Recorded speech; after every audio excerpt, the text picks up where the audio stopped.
Hello, fellow haunters. Welcome to Grunge Haunts and Props. My name is Chris Leonardo, and today we are doing the cemetery fence pillars. So our previous video, 1 of 3, we did the wrought iron fence with the skull finials, and now we're going to do 2 of 3, which is the pillars that go on each side of the wrought iron fence.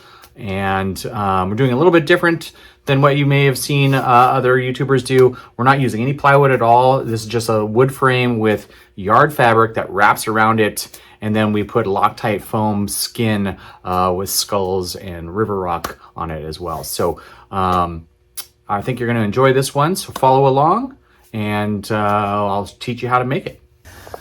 Okay, for the pillar, we are going to be making our pillar with just a wooden frame. So we're going to save a little bit of money on plywood, but we are going to need a 2x4 and 5 1x2s, and they're pretty inexpensive, $1.69 for the 1x2s. I think it's like $3.60 for the 2x4. We want this to be pretty solidly built. There's a lot of wind and everything that's going to come through here, and we want this to withstand the wind and the weather, so we want to make it sturdy, but since we're not using any plywood, we do save a little bit of money there. So yeah, so we got these pieces of wood here, and we'll start measuring them out and cutting them up. Okay, just to go over these really quick, so we've got 4 3-foot pieces, and each one of those pieces has the cut end so that it will be able to pound that into the ground. So those are 3 feet. So we got 4 3-foot stake pieces, and then we've got 3 6-foot pieces that we will use to put the cardboard tube on and support that. So 3 6-foot and 4 that are 3 feet, and we'll cut those down.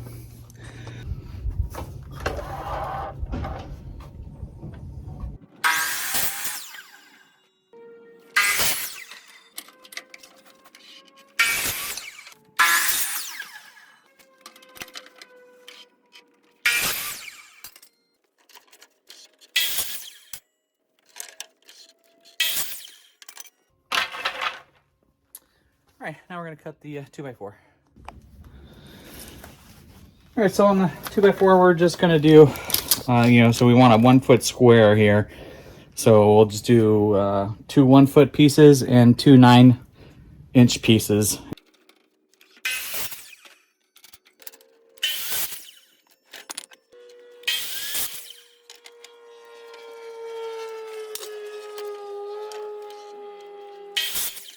Okay.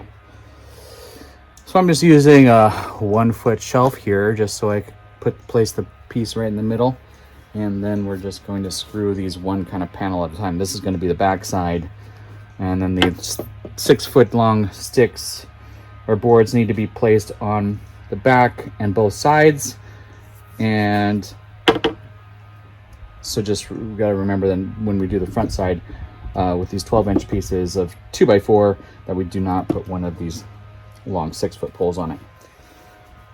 All right, I'm going to just start screwing away.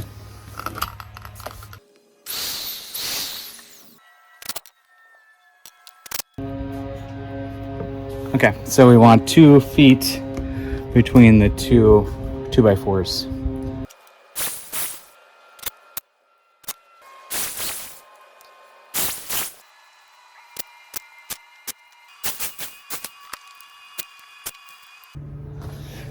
Okay, now we're doing the other long panel. So I already measured out 1.5 inches on each side here of the 2x4. Now we're ready to screw these in.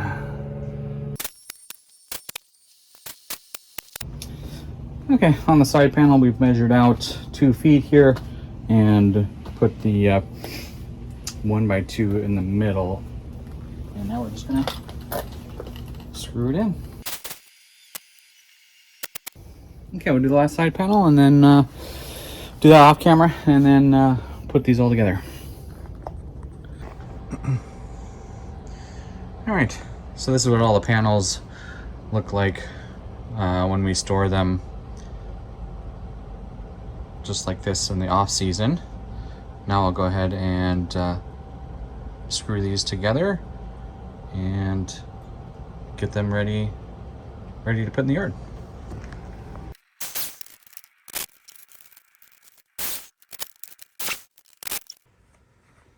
Okay, so over the last week or so, I've been making some just half skulls in my molds here and just piling them up here. So I'm gonna have a couple of projects that require the half skulls. Obviously the pillar that we're making right now.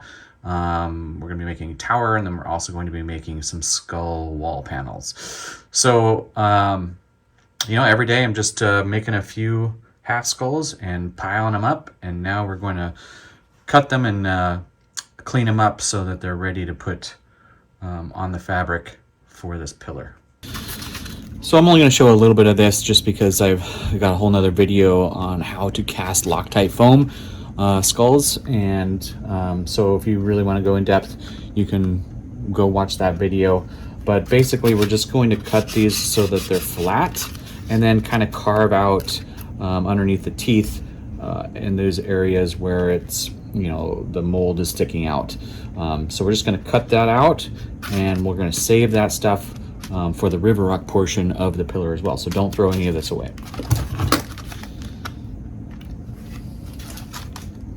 I use a turkey cutter. It works really nice.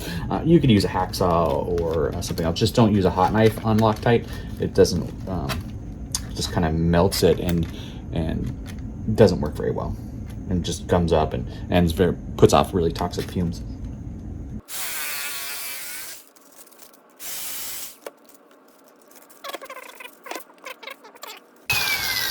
And that's it.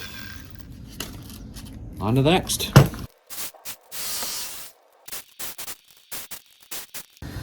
Okay, we are going to be using a 10-inch concrete form tube. Use these for posts or fence posts or deck posts or anything like that. So you put the concrete in the top here and cut it to size. So these are very inexpensive, like $8 for a 4-foot in length, 10-inch in diameter tube. So we're going to use that for our pillar because we like we like inexpensive. I mean, we don't really care what it looks like because we're going to be putting a fabric with skulls around it. So basically we'll be putting a skin on it. So we're going to put this right on top of the base that we just built, and then we're going to start making the skull wall for the pillars, and we'll do that next. Okay, so I laid down the fabric here. This is just 4-foot wide yard fabric that you get at Home Depot, Lowe's. Pretty inexpensive stuff. You want the plain. You do not want to use anything that has any logos or anything etched into it. So just the plain black. I believe this is just the baseline, least expensive that they have. So we're going to be doing the skulls on the pillar, and we know that it's 10-inch in diameter, and so we want to cut out a piece of fabric that's going to go around the full circumference of the cylinder. Circumference of the circle is 2 pi r, right? So we have 2 times pi times radius. With diameter is 10 inches, that means the radius is 5. So we come out with 31.42 inches. So we're going to go about 40 inches just to give us a little extra on the fabric, because we're going to want that to overlap in the back side of the cylinder. And we'll cut that out, and then we'll do about 31 inches worth of skull wall. That way we have a little bit of wiggle room on the back side. So we'll go ahead and do that next.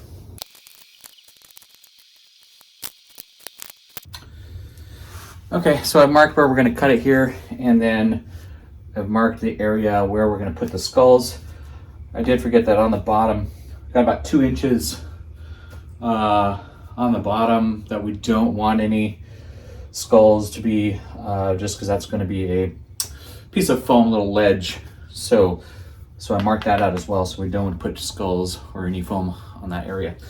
So we're, I'm not going to cut it yet, but we're ready to start just placing the skulls and start working on that. Okay, so we're just going to start just putting them out where we think we want them. Right here we've got 2 rows. I'm going to do 2 rows of spikes here on there, and that just kind of breaks it up a little bit.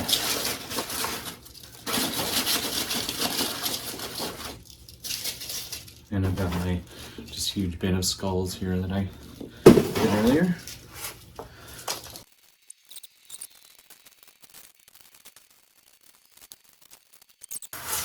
Okay, I think we're close here. I'm gonna keep moving around and then we'll start gluing them in place. All right, I've got all of these basically where I want them. Now I'm going to just start gluing everything down with some hot glue.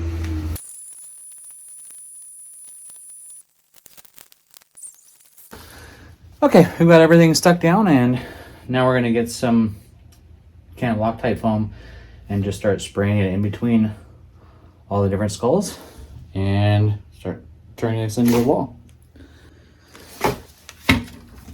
Okay, we've got our can of Loctite here, and we're gonna shake it up really good for about 30 seconds, and I'm gonna use this whole thing, probably, most likely anyway. And it doesn't have to be complete full coverage, but you definitely want to get it all around the skulls and the spikes, and then we'll start sculpting it after we get it all down.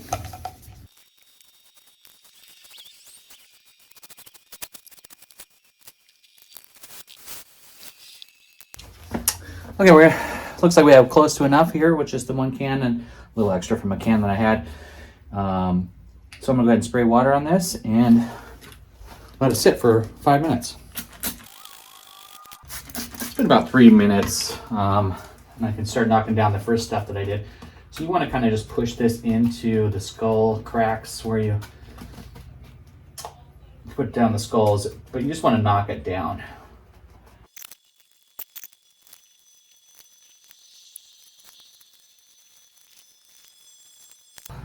So it takes a little while, but yeah, all you have to do is just knock it down, and then it just kind of looks cool. Not too concerned that there's, blank spots here, because we are going to be painting this pretty dark, so those actually look kind of cool, like features on it. So if you really wanted to, you could use another can of Loctite and just fill in some of those gaps if you really want to, but it's not necessary, and I'm not going to do it. So we're going to let this partially cure for about 30 minutes.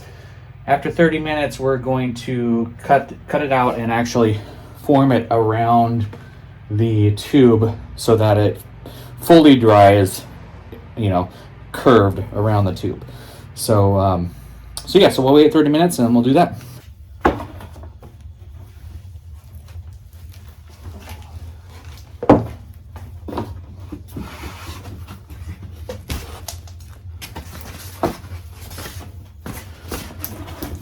We might have waited a little bit too long. I probably actually waited an hour. So it's pretty well dried in the cut position. So I'm gonna find the heat gun and heat it up a little bit. I'll make it a little more pliable.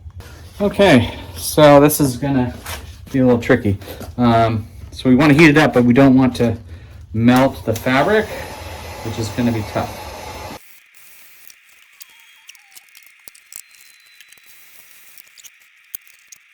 Well, I recommend focusing and doing it within the 30 minutes and not getting sidetracked by doing some other project. That's my recommendation right now.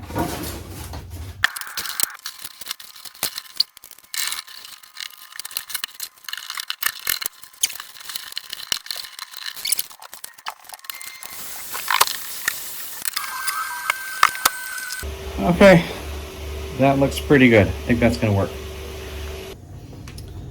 Okay, so for the base river rock, the tower base is 1 foot on each side, 1 foot cubed. So, so I'm gonna go ahead and do a 4 feet on this, so that we have all 4 of the sides covered. And then I'll just add a little bit more. So 48 inches, plus I'll add an extra 6 just to have some extra fabric. We can always cut it later. Yeah, so we'll go 54 inches on this.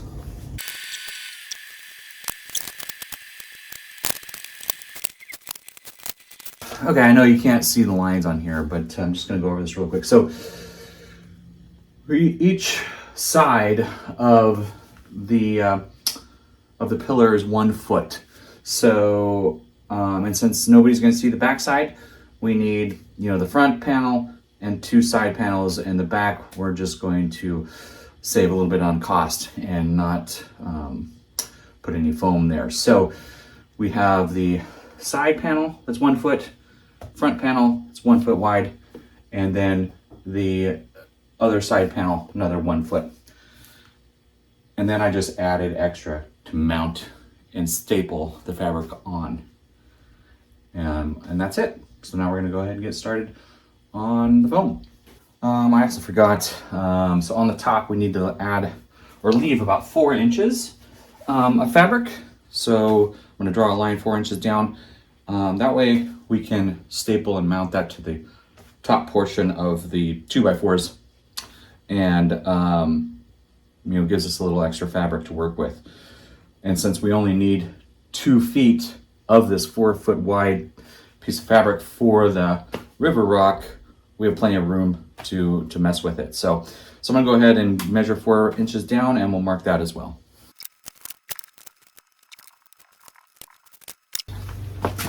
Okay, again, we're gonna set these up with these are the cutoff pieces of all of the Haskells that I made out of the silicone molds. So these are normally just kind of throwaway. I saved them all, and we're gonna use these for the river rock. That way we just kind of save some money.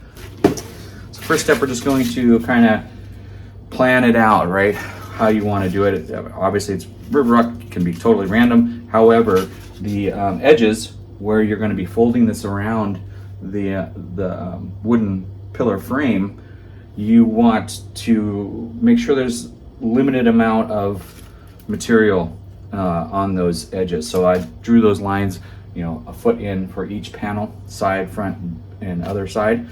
So on those lines, make sure you don't put any, you don't want to put one of these right across the line. You want to put them on the edge. So just kind of plan out where you want them. They can be totally random, other than, around the lines of the edges. We also want to measure 2 feet down. Okay, now we know not to go below that 2 foot mark. Now we got these lined out, we're going to go ahead and glue them down. Might put some spikes in there too. So we'll put some spikes in there, glue them down, and then we're ready to put foam on that. Okay, I decided to go without the spikes. So I took those out and I just kind of added some more of the rock and just made it more compact. So we're going to go ahead and just glue this down really quick with some hot glue, and then we'll put foam in it. Okay, just gonna use, of course, Loctite foam again, and I'm just gonna spray it right in between the cracks here. You don't need a whole lot on this, just enough to kind of connect the different pieces of rock together.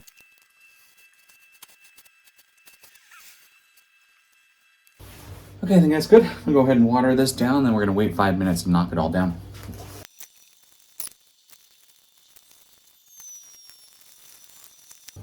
Okay, that looks pretty good. So we're gonna go ahead and let this dry, and we're only gonna let it dry for 10 minutes. We're not gonna make the same mistake as we did on the skulls. and get sidetracked. So we're going to let this dry for just 10 minutes, and then we're going to kind of push it and form it around the frame so that it fully dries, with right angles, like a square. So we'll go ahead and wait 10 minutes and come back.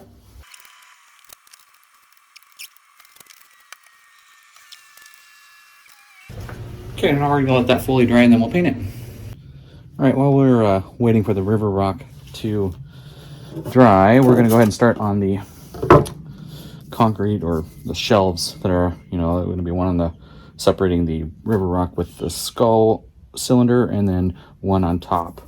And so we're gonna make these out of XPS foam, the pink or the blue foam. Obviously, I have these scrap pieces in here, and they're going to be 16 inches square. Now, this is only 15.5 inches, so we're just going to make it work. So we're going to mark 16 inches, which is right on that line, which just makes it convenient. And same like on this side. Okay. So I actually don't even need to do any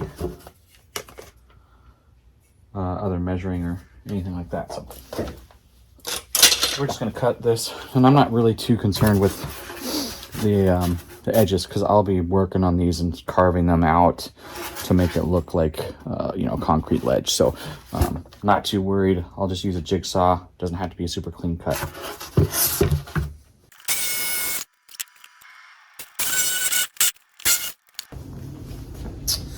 Okay, so for the bottom shelf, we're just going to use the cylinder that we have and trace it out. Try to line it up as best as we can in the center, and then we'll just trace it and cut it out. Okay, that looks pretty close to the center, so we'll cut this out with the jigsaw. Okay, we're just gonna use a little 1-inch hole saw here bit, and just make a little hole here so we can fit the jigsaw in.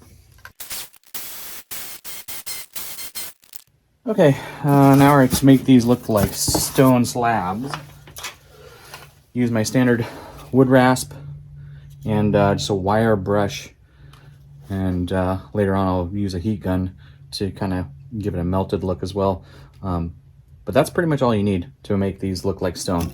So we'll get started on that right now.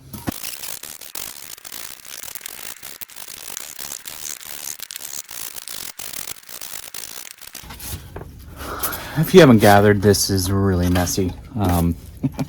So I have my shop vac right here, so I'll be using that quite often in between takes here. But you can see I want to rough up all the straight edges. Some of them were like, at an angle. Try to straighten those out as much as possible. But for the most part, you want to rasp every bit of the edges and any of the corners. So we're going to get basically everything this material ripped out of every bit of the edges.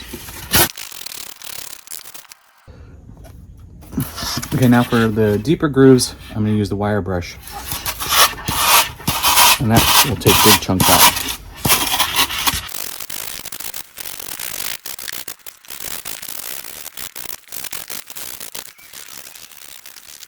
Okay, looks good there. And we'll do the same thing on this one.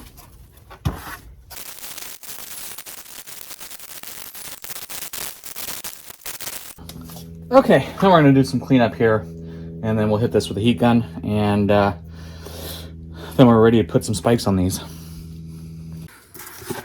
right, real quick before we do a heat gun, we're going to just start making some little cracks in here with just a crafter's knife, X-Acto knife, and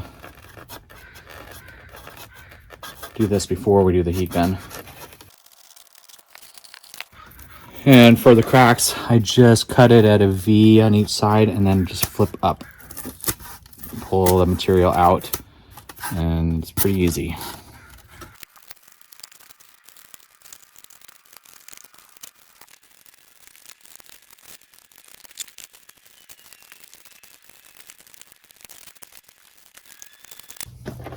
Okay, now we're going to heat gun these and get get them ready for some sealant.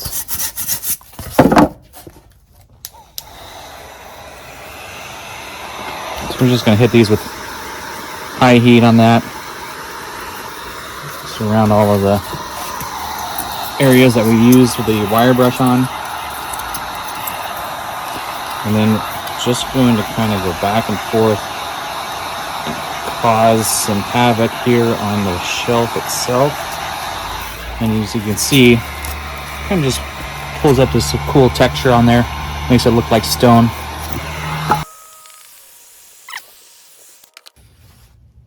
And it puts off some fumes. I'm gonna go get a respirator.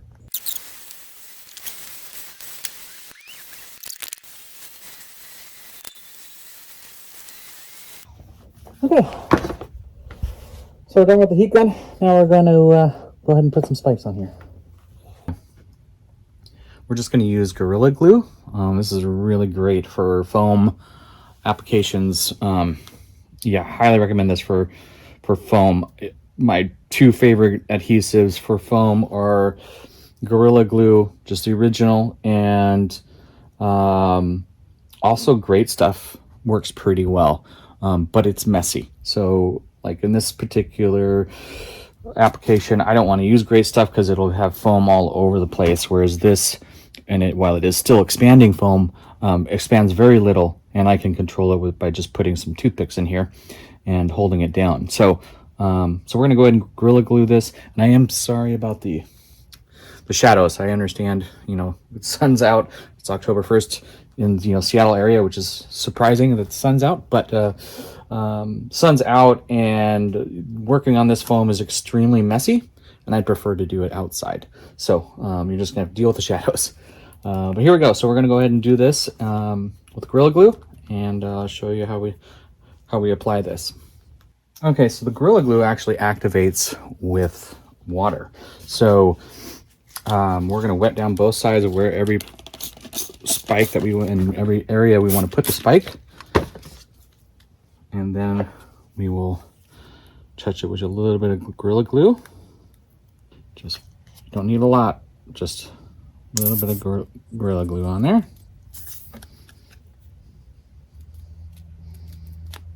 That's probably good.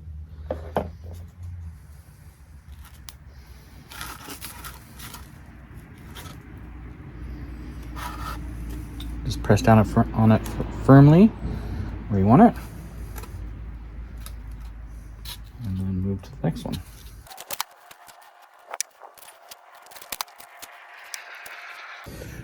And you could take measurements of exactly, the right dimensions on this, but for the spikes, I'm just eyeballing it. Like most of my projects, this isn't life or death. We're just making something for fun.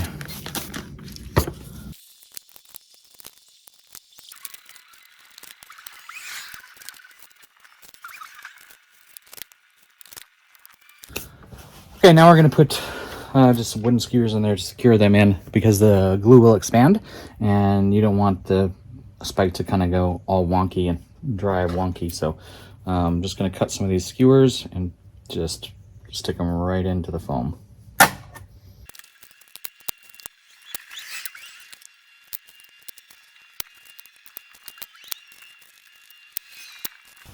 Okay, so we've got all this skewered in. You can use toothpicks for that as well. That's probably actually even easier. But this is what I had on hand, so I just went ahead and used these skewers. So we're just gonna let these dry, and then we'll break out the dry lock and start sealing all of this. All right, well, we're waiting for the spikes to dry with Gorilla Glue.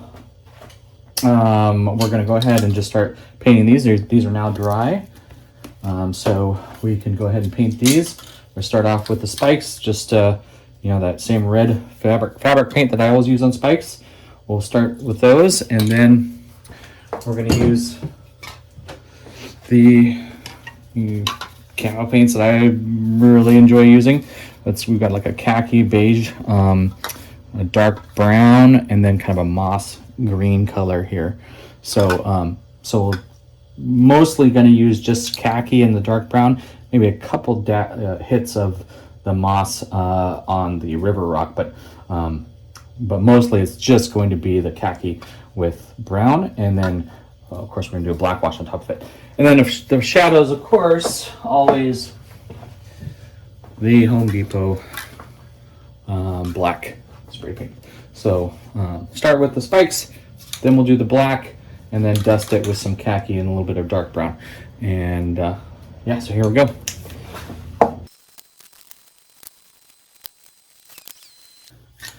We're going to do black, just all of the shadows here.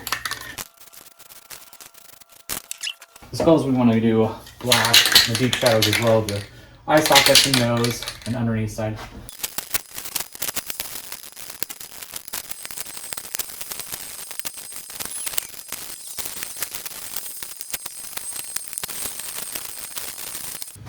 Okay, finished the black here. Now we're going to go with some browns and khaki.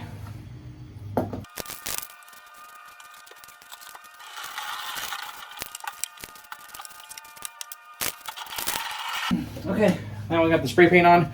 We are going to finish these off with our black wash, which is 6-ounce acrylic paint I get from the dollar store, and the rest of it's just water and a couple drops of dish soap, and that's it. So this costs $1.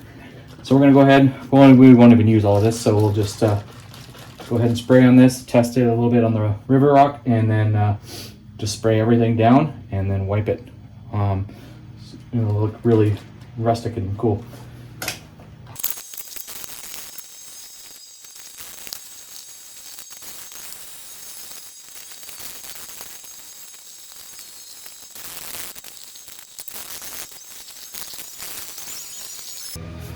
Okay, we're gonna go ahead and put these out in the sun and dry these out, and then we'll start with the dry lock on the foam stone shelves. Okay, for sealing the XPS foam and styrofoam or any foam, I usually use dry lock, especially if it's something that's going to be like a stone. Say you're making headstones or something like that. Anything that has a stone look, the dry lock original kind of has a sandy texture to it. So I like to use it as the sealant. You could use like a Monster Mud, which a lot of people use as well.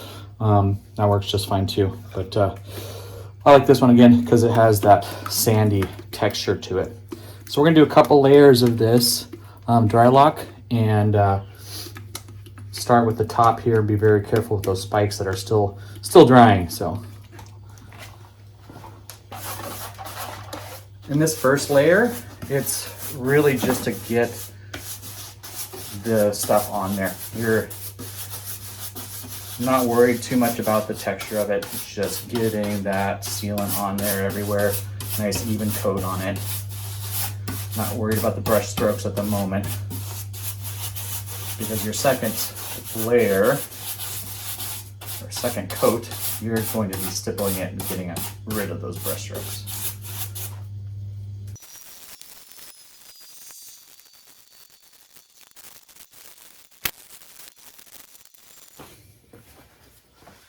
Okay, so for the second coat of the dry lock, we're just going to stipple it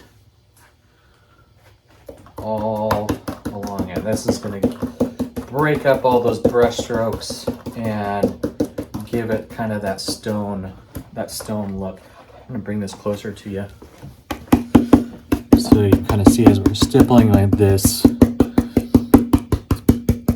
it is breaking it up, and it really does look a lot like stone. It's a really nice texture on that. So we just do that along the whole top here on both sides, and that's it. So no trick. Just takes a little bit of time. Stipple it all, every little inch of it. So that's what we're gonna do.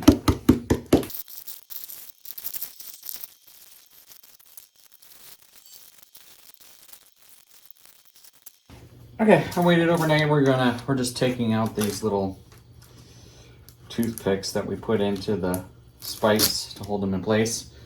And we're gonna do the second coat here with the dry lock.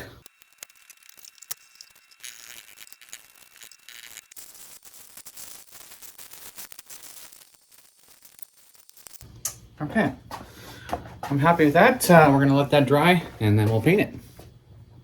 Okay, so to paint these, we're gonna be using the the red fabric paint that I use for the spikes, of course. We'll brush those on, and then we're gonna just, same color scheme. Use the camo paint. We're gonna have the dark brown with the khaki beige color, along with just a little bit of the moss green, and of course the black for shadows. So it's all the same color scheme across the board on it. A little bit different because we're not painting this straight on the Loctite. We're painting this over the dry lock sealant over XPS foam. So it's a little bit different, but pretty much the same, because we're also going to do a black wash on this.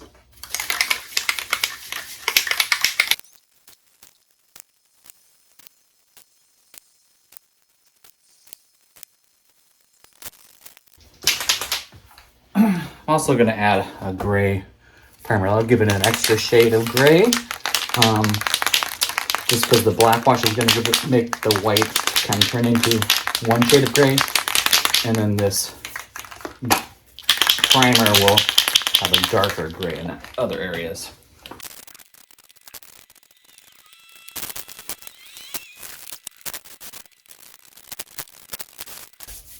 Okay, we're going to let that dry a little bit, and then we're going to hit it with the black wash.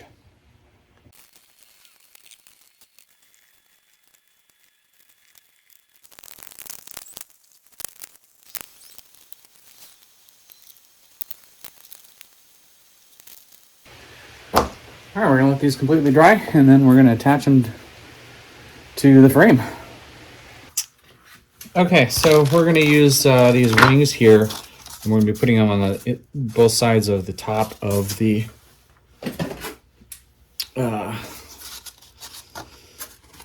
basically conquer the slab. This goes on top of the pillar. We're gonna put these little rings on the sides so that we have something for the chain that goes on the wrought iron fence to loop into. So we need something that's somewhat sturdy but also lightweight. I mean, it's plastic chain, it's not real chain, so it's not super heavy, but there is a little bit of weight. So I went ahead and bought these screw hook things here. We're gonna just screw these right in and then Gorilla Glue them right into the foam, and then connect these rings that I made out of Loctite. And you can just make these by just rolling the Loctite over some saran wrap till it's, all in one cylinder, and then letting it dry. And then you can slightly heat gun it and wrap it around something that's round, and it will just hold the form after you heat gun it, and then just glue it together. That's what I did here. So, so these rings are just really lightweight Loctite. So what we're going to do first is just paint these guys. And to do that, I'm going to use normal rust colors. Okay, so what I normally do is use the red fabric paint. It's a rust colored fabric paint. You also find this like a primer, rust colored primer. You can find that and use that as well. And then I'll use the dark brown camo paint. Yeah, I'm gonna try a little bit of this orange. It's called Satin Spiced Amber. See if how that works. And of course some black. All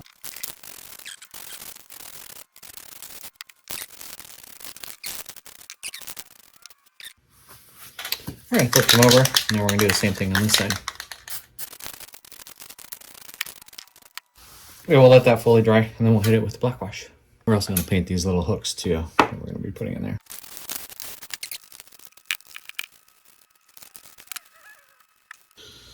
Right, we'll let those dry, and we're gonna start screwing these things in here.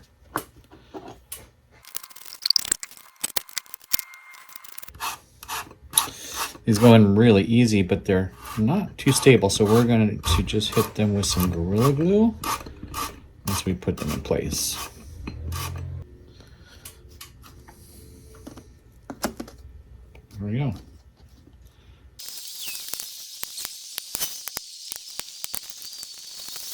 All right. It's getting there. We're almost there.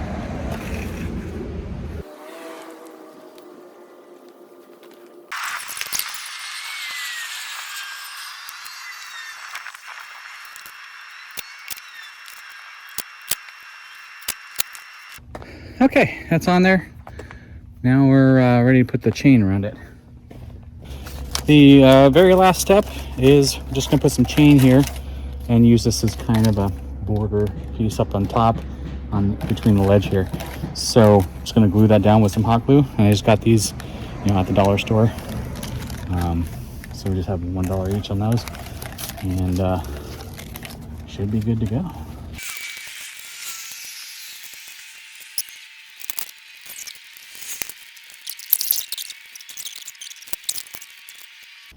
Okay, that chain makes a nice little border there between the concrete, the slabs, and we're pretty much finished here.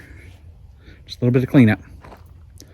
Okay, if you're wondering what the rings are or why we made those, you can see is we are using a chain that connects the whole fence here, and the chain goes for I guess underneath all of the finials, and then it also goes on through these rings on the pillars.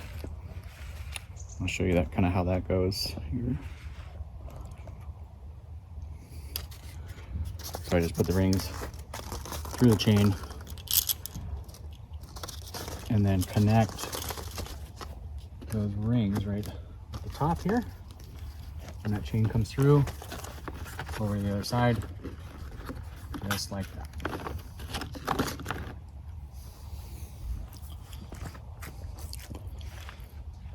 So yeah, so that's so if you're not putting a chain, or if you're not doing the first stage of this build, then you may not need those rings, but I think it kind of finished it off nicely. This is a fence line here.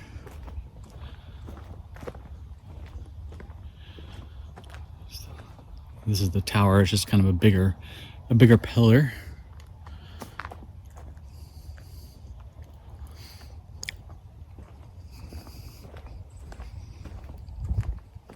And finishes off with the second pillar here. And here is the final product, our cemetery fence pillar. This was the 2 of 3 of our cemetery fence series. And if you enjoyed this tutorial, please like this video. If you are a haunter or Halloween enthusiast, consider subscribing to our channel so you can get updates anytime we put out new content. Thank you for watching, and as always, happy haunting!